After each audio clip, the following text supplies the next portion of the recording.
Hi, it's Hope and welcome to the video. This is going to be my October wrap-up and stats. So if you want to see what books I read in October and what my stats are like, well, continue watching.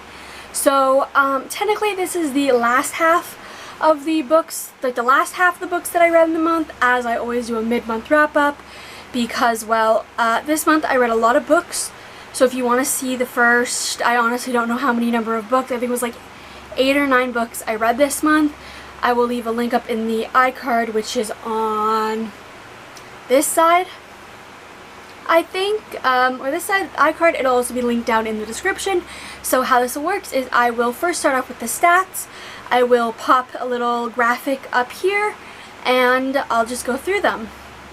I do have the stats also on my phone, so I will look at those so I can confirm that the stats are exactly as they show up on my spreadsheet, which is what I go off of. So in October I read 20 books, which was 8,348 pages. The average star rating was a 4.1. For the format, I read 1 audiobook, 14 ebooks, and 5 physical books. For the audiences, I read 2 adult books, 6 new adult, and 12 YA.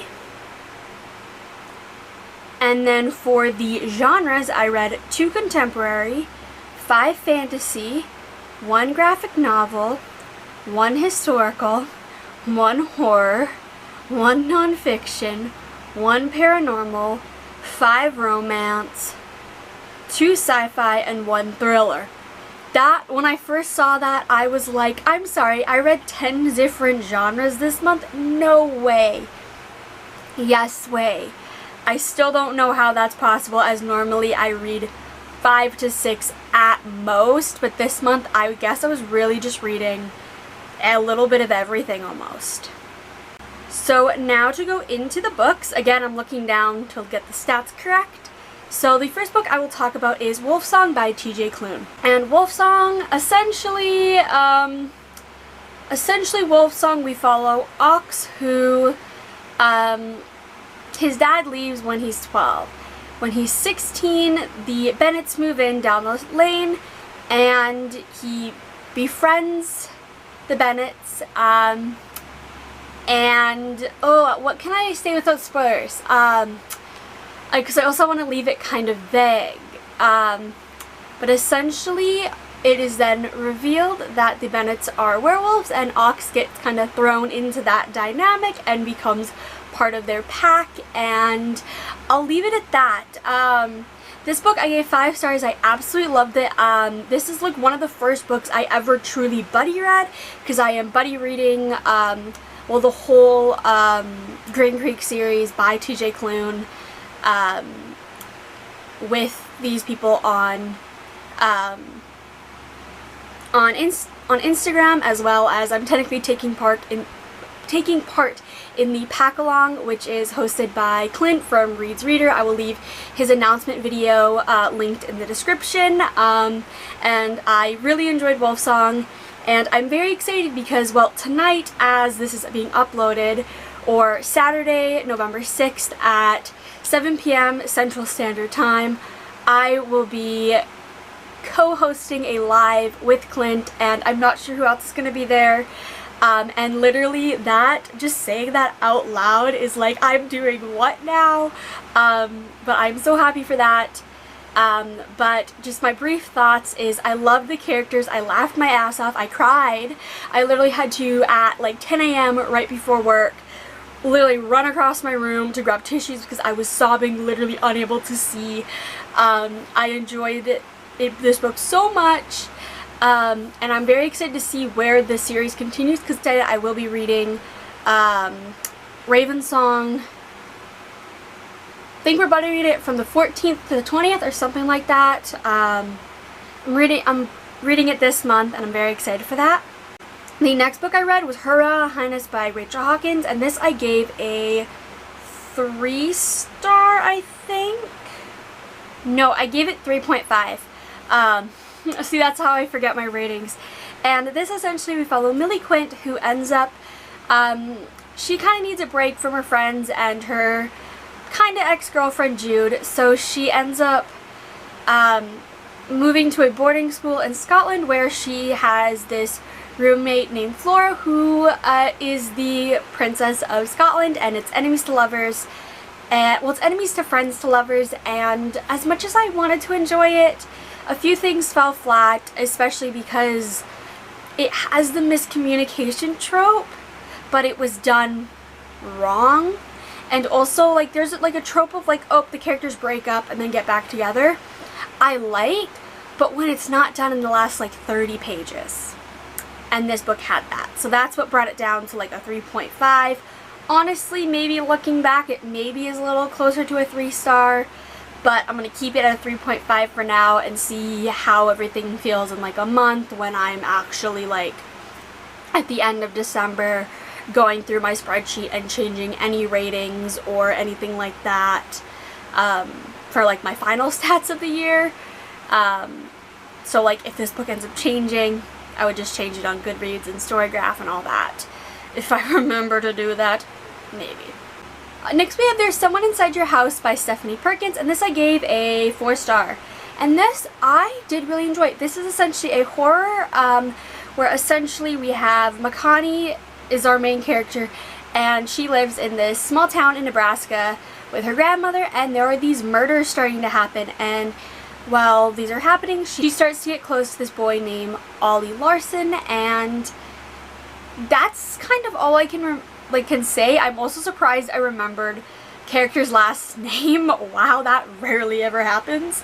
And this, I enjoyed it. I loved the suspense and how you literally had no idea who was actually the murderer, and then when it's revealed, you're like, okay, well, we just went a whole different direction. And I love the ending, the way it literally just abruptly ended, and you're like, well, okay.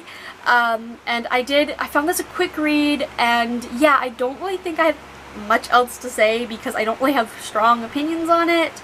I noticed that in my wrap-ups, I talk a lot more about 5-star reads than I do like 4 or 3-star reads because, well, 5-star reads I love, I guess.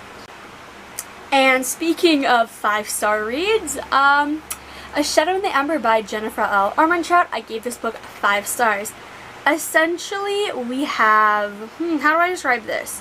Essentially we have Sarah, who originally is supposed to be the consort to the Primal of Death named Nyctos, and when he originally like declines her as his consort, her plans change, but then things come around where she ends up being his consort, but her plan of killing him changes, and I don't really know what else to say. I know I have a bookmark that just came in the mail that it describes everything perfectly.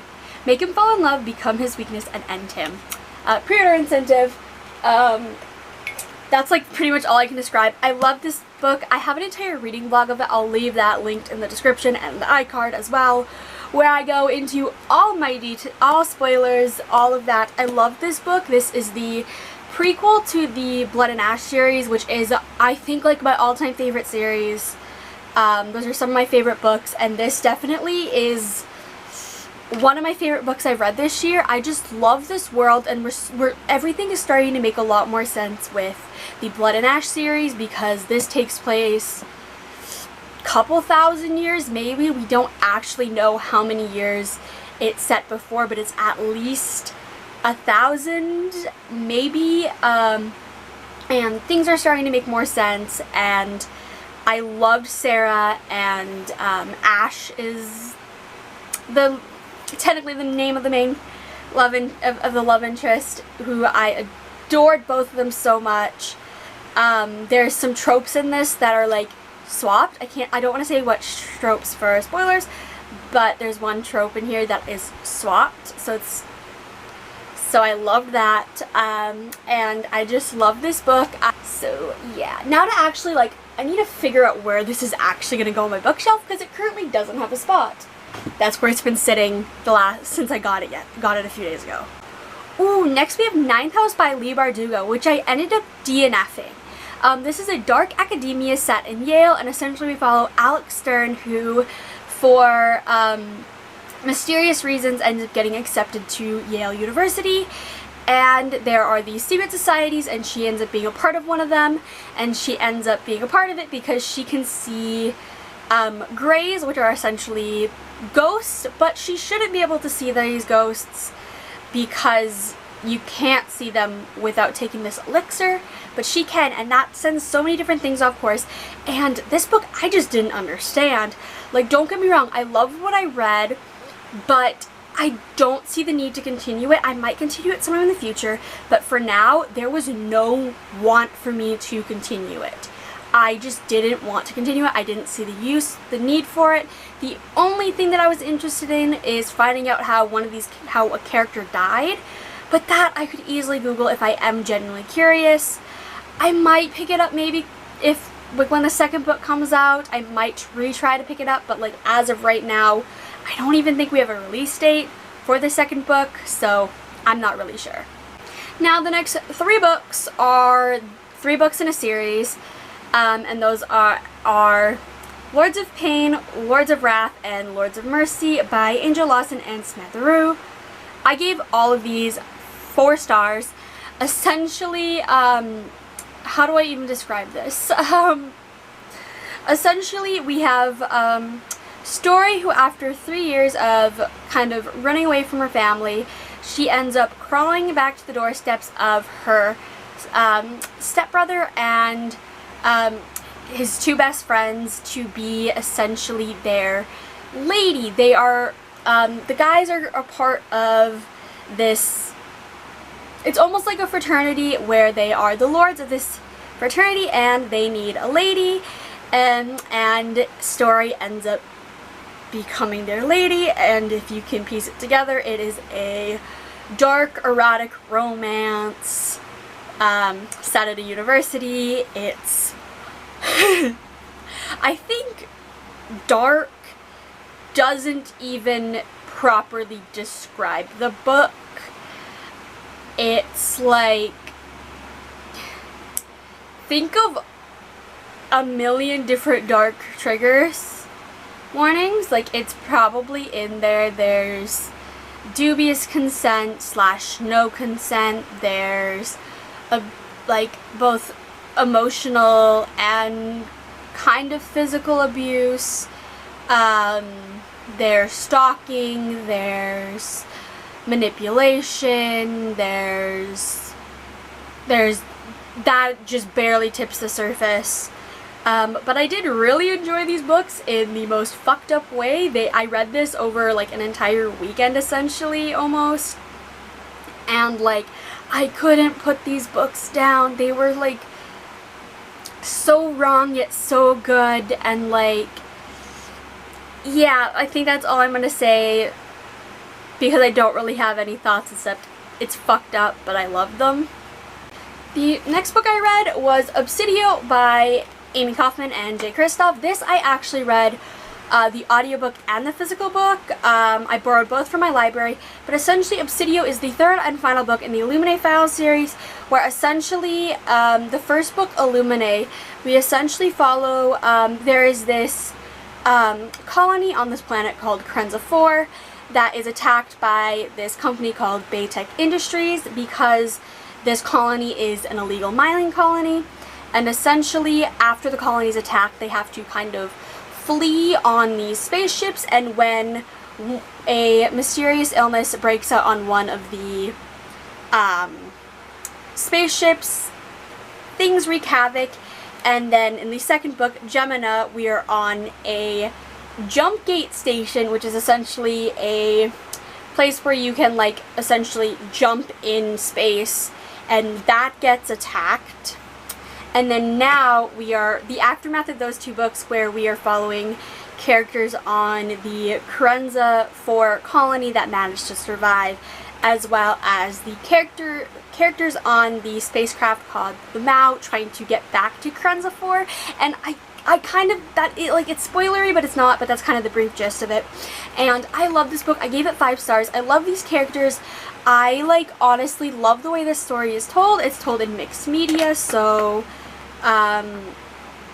like there's like logs and like video journal transcripts, and my favorite thing, which doesn't really spoil anything, is like art of like some of the characters drawn by one of the characters is what it's meant to be. And I just love this. I love the characters. I love the way it's told. I'm honestly sad that this world is over. I know there is, I think it's like a prequel novella called Memento, which I might listen to at some point, but currently it's not available through my library. So I might have to like contact them and see if they can get that, because there's no way I'm paying, like, I think it was like $17 for like a 2-hour audiobook. Like, I'm sorry, no, I'm not paying that. Some people would be willing to, I am just not. But this was a good conclusion to the series. There were some ups and downs, and yeah. The next book I read was These Violent Delights by Chloe Gong, and this was a reread for me. I originally read this in February, and then I reread it again in October for Our Violent Ends, which comes out on the 16th of this month. But essentially, These Violent Delights, we are in 1926 Shanghai, China, and we are following Juliet, who has just come back to Shanghai after being away in, is it New York, for 4 years? I don't know. I know it's America, but is it New York specifically? I'm not sure. But essentially, when Juliet comes back, there is this mysterious illness outbreak, and she has to team up with I guess her ex, Roma, to figure this out. The only downside is, well, she and Roma are both exes and enemies, because Juliet is the daughter, is like the heir to the Scarlet Gang, and Roma is the heir to the White Flowers, which are two opposing rival gangs. And yeah, I give this 3.5 stars. I enjoyed it, although there was things that were just like, I don't think I understood, or just, I don't know, like, I love the characters, don't get me wrong, I absolutely love Roma and Juliet, like, with every ounce of my being. Like, oh my god, they are amazing. When I say enemies to lovers, them, because it's like, they hate each other, they love each other, they hate each other, they love each other, they hurt each other, but they still are drawn to each other, and it's just so amazing. Their dynamic is great. But then everything else, I'm kind of like, okay, and like, I will say that I will be reading Our Violent Ends. I have an arc of it. I will be picking that up beginning of next week. Yeah, beginning of next week, because I have an arc and I want to get it read before the release date, so I can say, oh, I read the book before the release date, and also get the review up for the release date. And I really do hope I'll enjoy Our Violent Ends more than These Violent Delights, but we'll have to wait and see. And then the final book I read is Starsight by Brandon Sanderson, and this I gave 4 stars. This is a sequel to Skyward, where essentially in Skyward we follow Spencer, who she just wants to be a fighter pilot, and fighter pilots on this planet, their mission is to fight these aliens called the Creel that attack their planet. But Spencer has difficulty getting into flight school because her father was a deserter, meaning that on a mission he deserted his mission, and Spencer was labeled as the coward's daughter. And in this one, I guess slight spoilers for the first one, I guess, is Spencer is a pilot. She's a full-fledged pilot. And there's this mission that she goes on. Well, it's not really a mission. It's more like something her and one of her friends are like, this is a good idea, that she goes on. And I literally cannot describe anything else because it would be spoilers. But let's just say we are interested to new alien species, a new ultimate villain, maybe, question mark. We are just, this world expands, and it's so much more sci-fi than the first one. I literally said this in my vlog last night, is like, well, the first one felt was sci-fi, but this one like screams sci-fi when you think of like a big sci-fi movie with like fight sequences in spaceships and all these different like alien species. This has it. And I'm so excited now for Cytonic because things are starting to make more sense. Pieces are being added together, and overall we're learning more things about things that we were curious about and we had no idea about. And like, ugh, I am honestly like really enjoying this. I will probably, I know there's a couple novellas set in this like world that were just released recently. Like I think one was in September and one was in October. So I will probably pick those, like I will probably read those if they're not too expensive to buy, or if I can find them on my library or something. Fingers crossed, because I want more about these world and these characters, and I need to see if I can afford to buy Cytonic. But as soon as I am able to get my hands on Cytonic, I will be reading it because let's just say the ending is very, like, it's not abrupt.